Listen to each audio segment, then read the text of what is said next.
الحمدللہ رب العالمین والصلاة والسلام علی سید الانبیاء والمرسلین اما بعد فاعوذ باللہ من الشیطان الرجیم بسم اللہ الرحمن الرحیم۔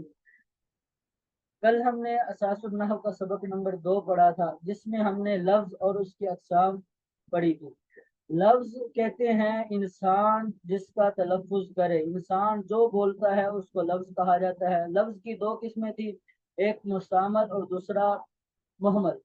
مستعمل کی مزید ہم نے 2 قسمیں کی، ایک مفرد اور دوسرا مرکب۔ مفرد کہتے ہیں کہ ہر بامعنی اکیلے لفظ کو مفرد کہتے ہیں، اور مرکب 2 یا 2 سے زائد الفاظ کے مجموعے کو مرکب کہا جاتا ہے۔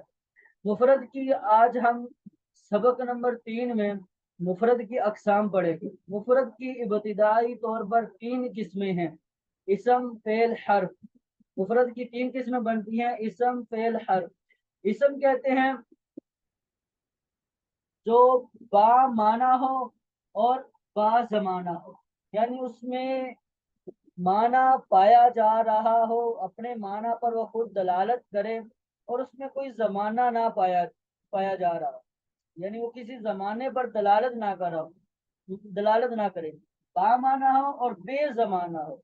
فعل کہتے ہیں جو با معنی ہو با زمانہ ہو، یعنی وہ اپنے معنی پر دلالت بھی کرے اور اس میں کوئی زمانہ بھی پایا جا رہا ہو۔ با معنی ہو اور با زمانہ ہو، معنی بھی ہو، اس کا معنی بھی ہو اور زمانہ بھی پایا جا رہا ہو تو وہ فعل ہوگا۔ حرف کہتے ہیں جس میں نہ تو کوئی معنی ہو اور نہ کوئی زمانہ، نہ وہ اپنے معنی پر دلالت کرے، نہ اس میں کوئی زمانہ پایا جا رہا ہو۔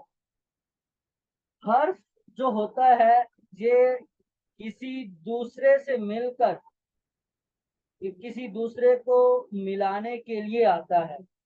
حرف جیسے کہ حروف جارہ ہو گیا، باؤ، تاؤ، کافو، لامو، واؤ، منز و مزقلام، رب ہاشا من عذابی ان الہ حتی علام۔